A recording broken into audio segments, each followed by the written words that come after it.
Welcome back, and thank you for staying with us. Desmond Elliot is a Nigerian actor, director, and politician who starred in over 200 films. I don't know. He'll be able to remember all the films he has starred in. Definitely. I honestly believe it's over 200. Right. Of course. Television shows, soap operas. He was elected as a lawmaker of Lagos State House of Assembly, Surulere constituency on the 11th of April, 2015. Yep. And he's a darling of the Nigerian audience. A lot of people love to hate him. Some people hate to love him. But you're welcome. It's great to have you. Yeah, there's a love and there's a hate. There is all of that in there. Yes. I want to. There's somewhere I have to start from. Everyday people. Oh, wow. Then you wearing glasses. I think that was the first time I ever had to see you in something, Everyday People. And, you know, from then it has really been a very, very, the trajectory has just been like this and all of that. Let's talk about your experience on Everyday People. How was it, I mean, being on that set with the veterans that you were with us at that time and up and coming and all of that, what was it like for you starting out there? Well, just like a young actor, young man, Nigerian, I always wanted to, I got the opportunity thanks to Biodun Aleja, late Biodun Aleja, and Tajuddin Atikpetu, of Sound City. And, it was good. Juliet, Ibrahim. So series or soap operas then gave you the opportunity to grow because you had longevity, you could stay, and then you could learn the craft better and all that, especially for those who didn't study acting in school. So it was good for us to use that platform to grow and become quite stabilized, in that field or in that creative world. So, yeah, it was good. It was good then. Awesome. Okay, so now, I mean, talking about Everyday People, that was definitely a show I watched growing up. It was amazing. I can even have some playing in my head. Yeah, tell me how old I am. growing up.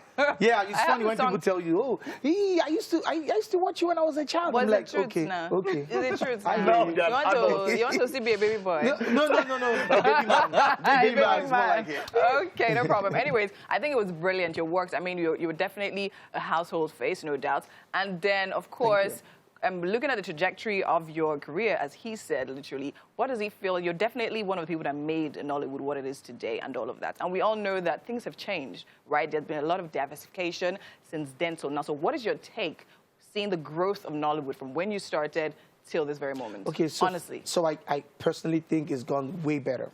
Okay. Way like, it's skyrocketed.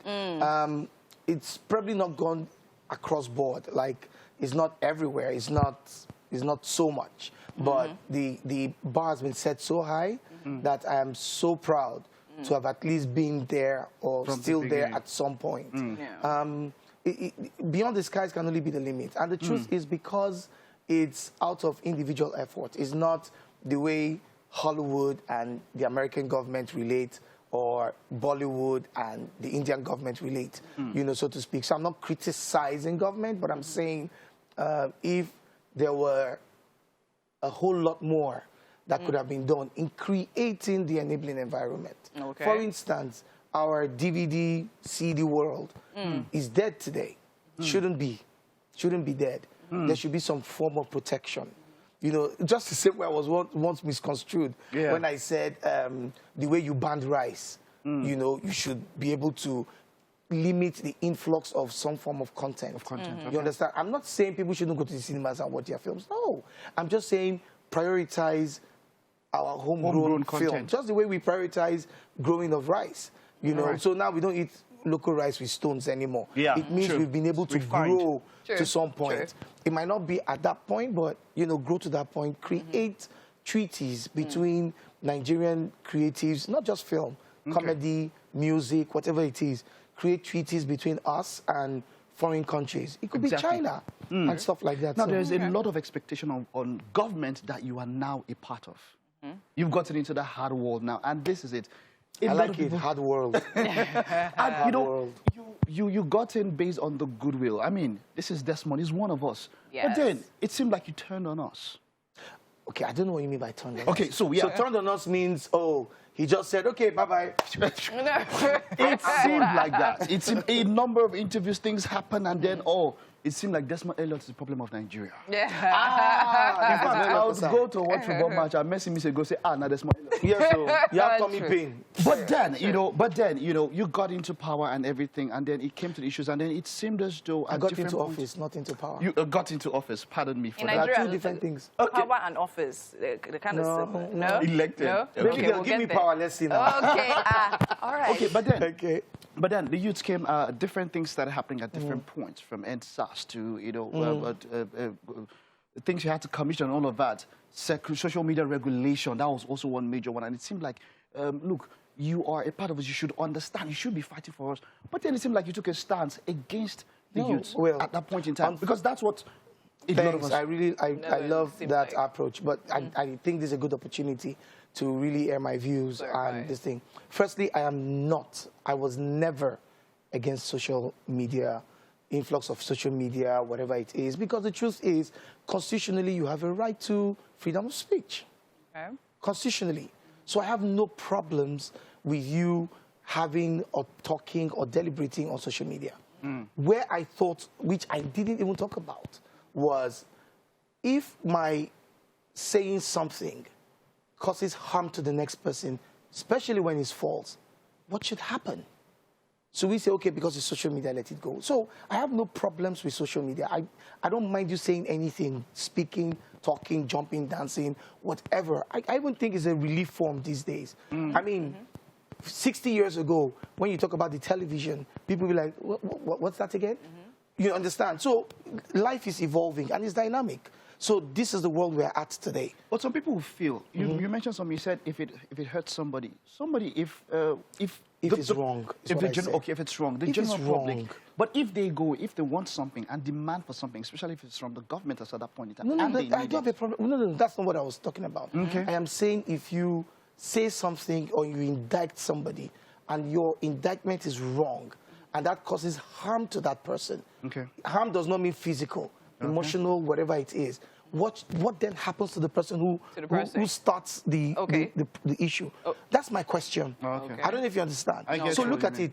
Even the inquiry going on Facebook in America, it's the freest of all worlds. It is. So why are you questioning the man that has Meta now, Ebute Meta? Okay, so with that, right? Okay, what would you say your take is on the ban of Twitter in Nigeria? And also considering my views were already set from get-go. I said it from get-go. Yes, also considering the fact that you know how now Twitter and a whole lot of all these social media platforms, they actually now have a way to self-cancel either the tweet or the post or take it down. So they have the way what of do you regulating. think? Yes, of so regulating. why do we have to have extra regulation as a country?